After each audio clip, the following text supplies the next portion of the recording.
You're listening to a special 3 a.m. drop of a bonus conversation between Joanna Rakoff, author and Swiftie, and Tamara Federici, producer of Every Band Ever, already in progress.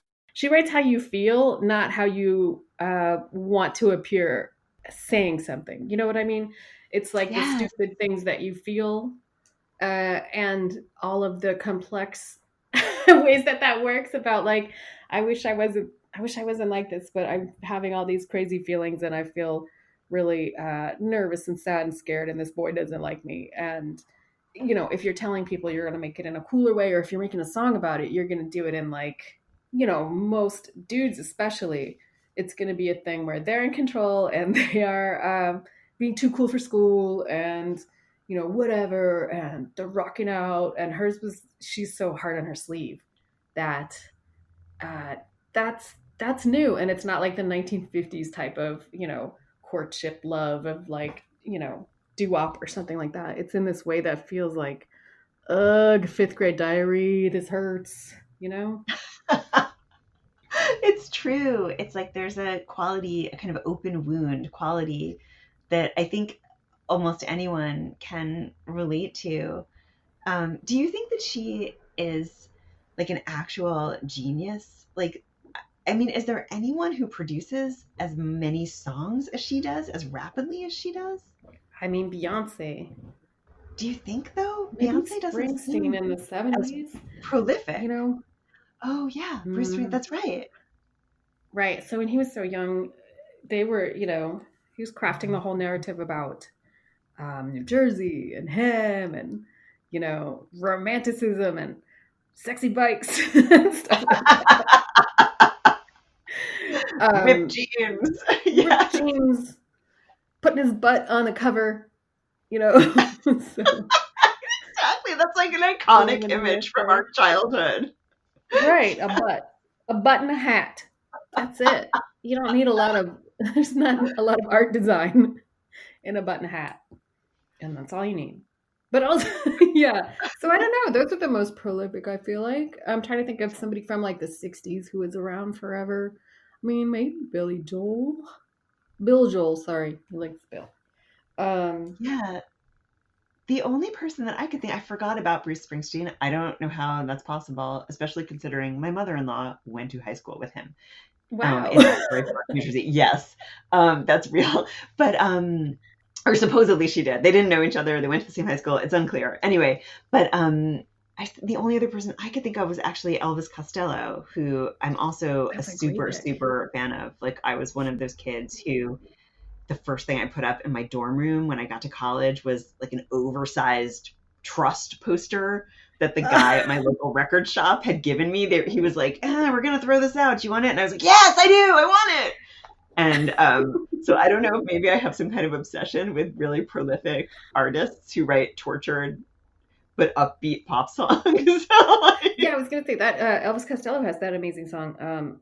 Oh gosh, I Want You is one Yes, of I the was. most That's what I was. haunting Yes, songs. Yes, I just where feel it like that sounds like song he's is, ripping his vocal cords out of oh his my body. God, that torment. Yeah, his parents are super nice. They're both his dad was a musician, and you know, he started out, that was his family business stuff. So I did not know that. I actually yeah, know so nothing about him except that he is married to Diana Krall now, right? yeah, because he always goes, my lovely wife, Diana Krall. So I have so many questions. It's hard to choose just one. I know that Taylor Swift is famously very, very private, you know, despite the fact that she really, you know, is very confessional in her songs. I know that she's private, and I can sense that you're trying to not in any way betray her trust, or her confidence, because that would obviously be horrible, for you. But I was curious about Jack Antonoff. So, I actually really like his band Bleachers a lot. And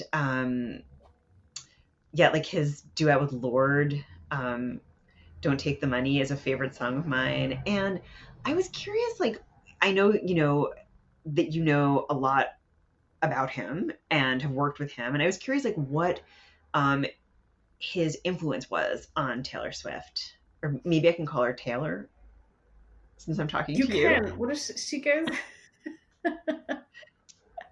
Sometimes she goes by, it's a sort of sparkle group. Sometimes she goes by Sparkle Pony, but that is an actual other band. So we don't call her that Yes. much. That's others. That's others. Sparkle That's Pony. her boyfriend, he is, when I have been, the last time I worked with her, he was off working on Male Splash. So he was doing that. And so I didn't get to meet him at all. I've never met him.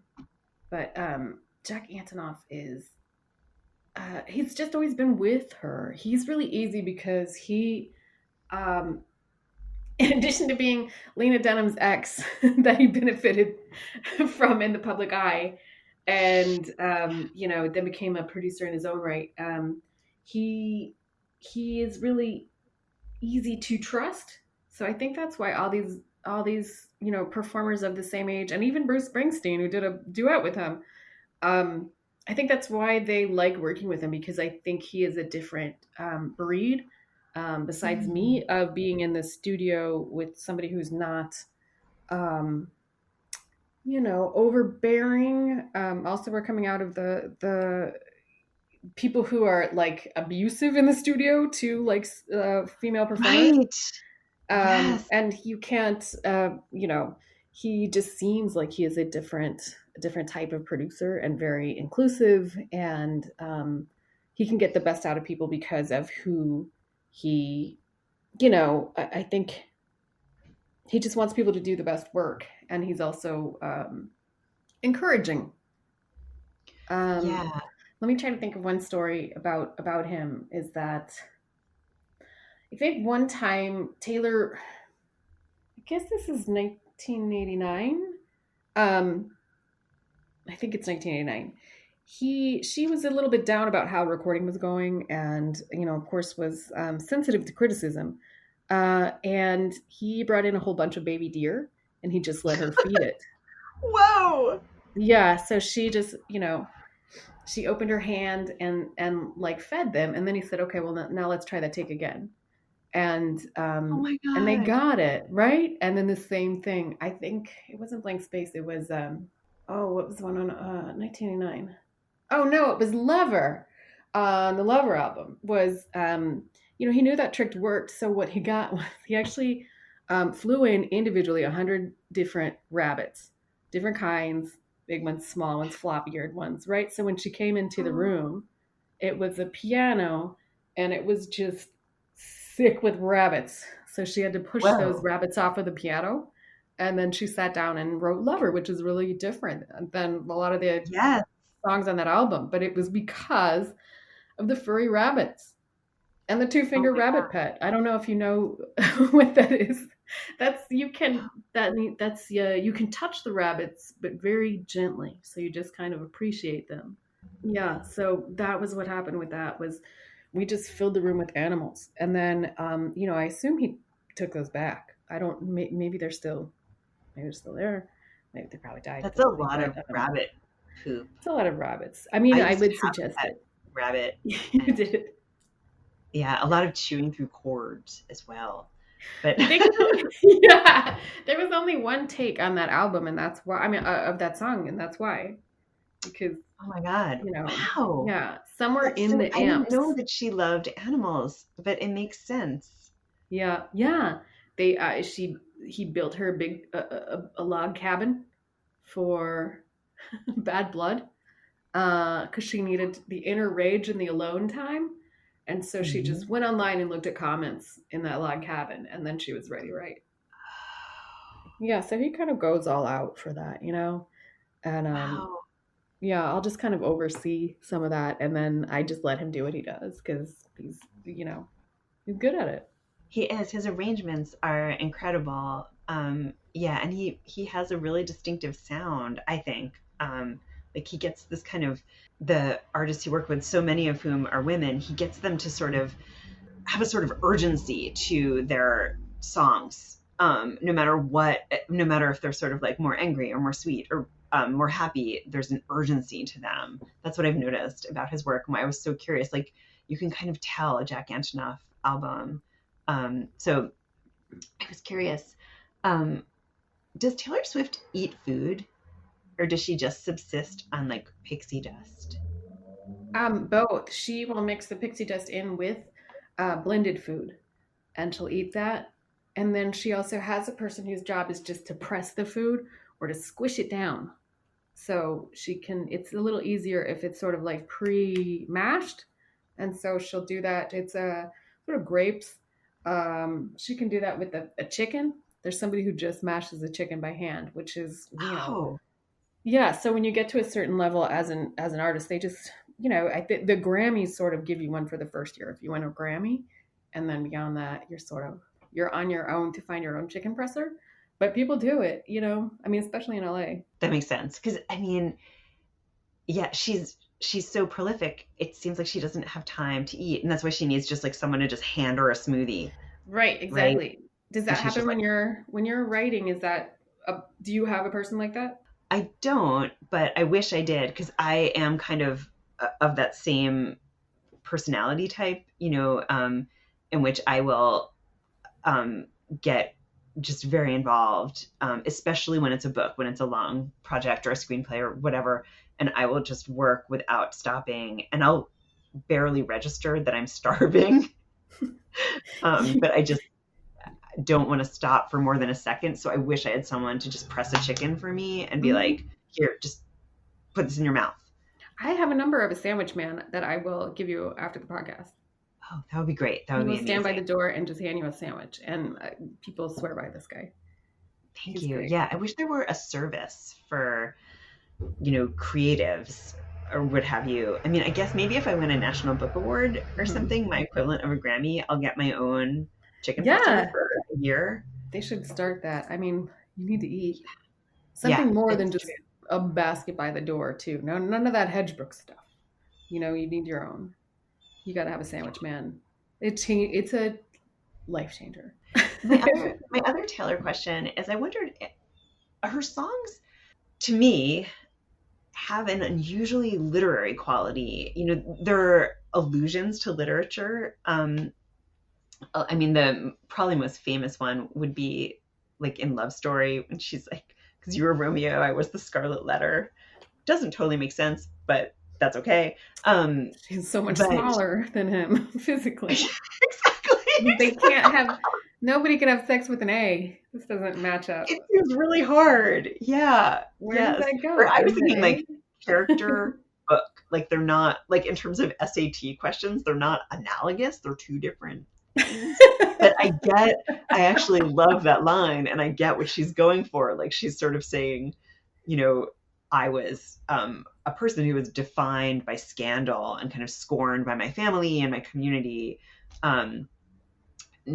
Presumably not for having premarital sex and getting pregnant in colonial America, but in like a witch trial sort of way. But yeah, anyway, I get what she's trying to do there, and I like it. And I wondered, is she a big reader? Like now, because of social media, we see so much of, like what Reese Witherspoon is reading and what Sarah Jessica Parker is reading and what, I don't even know who this person is, but like somehow I know her name, like what Kaya Gerber is reading. She has like a whole Instagram about what she's reading.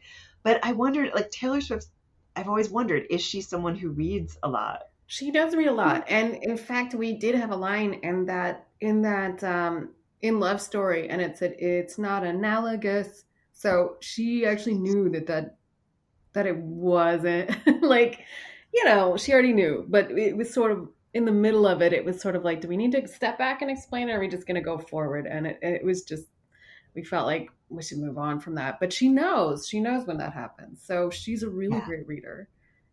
She's the next project after Midnight's is going to be called Ulysses, and it's going to be from the point of view of a lot of people in that book. And it's going to sound like a sea shanty because she hasn't gone in that direction before. She's gone pop, now it's Sonic. Reputation was oddball. And, she's never even come close to sea shanty. So she's actually going to be going to, Ireland. And she's also going to go on a pirate ship spend a month there, sort of glamping, whatever glamping is on a pirate ship. And, I wonder if she's you coming know, to the Cape because you can do that. It's a big New England thing, the whole pirate ship glamping so maybe she's situation. going You to, can't even wear yeah. like pirate clothing. And you have these pirate guides like off that you sort of leave from Provincetown, that Hmm. area. Yeah, So, Aaron Dessner is sending some Yar samples, and that's going to kind of be mm, the bedrock of that. And then there's also going to be there's a couple of doubloon sacks, and Jackie Sparkles is going to have it. He's just going to be like shaking those. So it's going to have that background of shaking doubloons. And doubloons are expensive, and she's actually just outright purchased them. So those are in a vault. But they'll I come out, can't for the wait. rehearsal sessions. Yeah. Um, Yeah. it makes me think that, I mean, she's done so many duets and collaborations. I love her duet with Ed Sheeran, even though I have absolutely no interest in Ed Sheeran's music by himself. But yeah, I mean, you probably have lots of stories.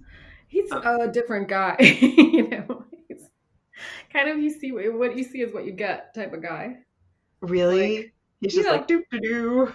Like, yeah. He kind of was like, I want to write a song about this sweater, and it's like, you go for it, Ed Sheeran. You're gonna do that. You know what I mean?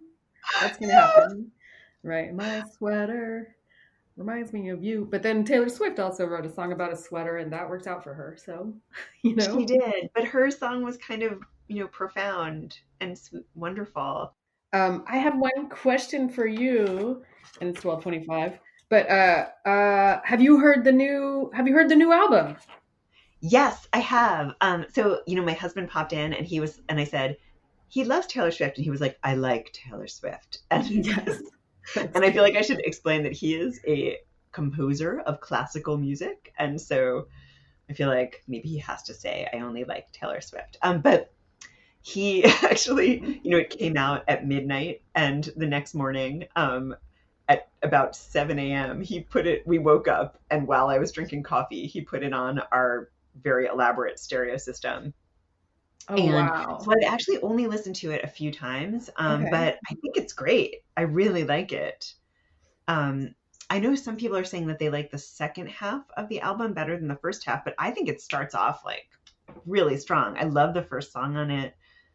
Thank you. Appreciate. Yeah, that's it. The first song is purple is Lavender Haze.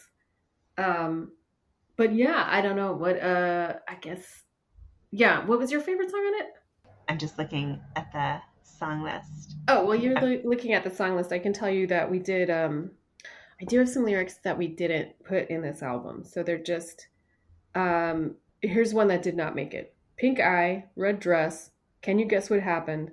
Really guess what happened? I forgot to wash my hands. Really, I'm That was sad the. that Can You Guess What Happened didn't make it on that scene. Sounds like it could be so good. Maybe it will be on like a kind of extended version of Yeah, it at some I think point. we're gonna do another. We're gonna do a drop in a month because nobody is gonna be expecting that. It's just gonna be this song. Perhaps Yeah. if we retool it, because I nobody does the one song drop after a drop after a 3 a.m. drop. You're not expecting it in November. Come on. Yeah, that's So so I feel true. like that's Definitely. gonna be November's a big. dead month. Like between Thanksgiving and Christmas, it's like nothing. I'm just looking at the list, and I'm not sure I can choose a favorite song, but I really like the song Karma. Oh yeah. Are you? I love Lavender Haze. I love Anti-Hero. Um, I really like vigilante shit. But Karma is the one that kind of stuck out to me when I first listened to it. Because of the themes in her life about karma, or because of the happiness of karma? Honestly, just because of the melody. Because I've only listened to it a few times, so I don't even know what all the Okay. lyrics are. All I'm right. still at the kind of just, I feel like for me, there's kind of like an arc with a Taylor Swift album. It comes out, I'm like, this is different. What's happening here? And sometimes, like as with Reputation, I was like, I don't like this, and with Lover, I had the same thing. This is not what I expected. I don't want this. No, not what I wanted. Not what I expected. No, this is bad. What was she thinking? Why would she do this? No. And then I listened to it a bunch more times. And I'm like, this is genius. I love this. This is exactly what I want. She wrote this album for me. And I will say with Midnights, I did not have that arc. I listened to it and I was like, this is great. It did register as different than the last two albums, but not in a way that made me think, this, I don't want this. What's she do? What is going on here? One of my children actually did have that response. My daughter Pearl, who's in 8th grade, she is a huge Swiftie. Like she and her friends sit around and sort of decide to rank all of their favorite Taylor Swift songs.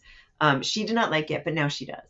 So yes. Anyway, thank you for giving me this opportunity to grill you. I've been trying to be really restrained and not my normal reporter self. But thank you. I have no one except my kids to talk about Taylor Swift with. So thank you, Tamara. Wow, that was crazy. For updates, go to Every Band Ever on Instagram. Joanna Rakoff is the author of the international best-selling memoir My Salinger Year and the best-selling novel A Fortunate Age. The film adaptation of the memoir opened in theaters worldwide in 2021, starring Margaret Qualley and Sigourney Weaver. Her new memoir, The Fifth Passenger, is forthcoming from Little Brown in 2024. Tamara Federici tried to tell you. The editor is Will Velasquez. The audio engineer is Clark Jackson. Thanks for listening. See you next week. She works hard for the money, so hard for it. Honey, she works hard for the money, so you better treat her right. Good night.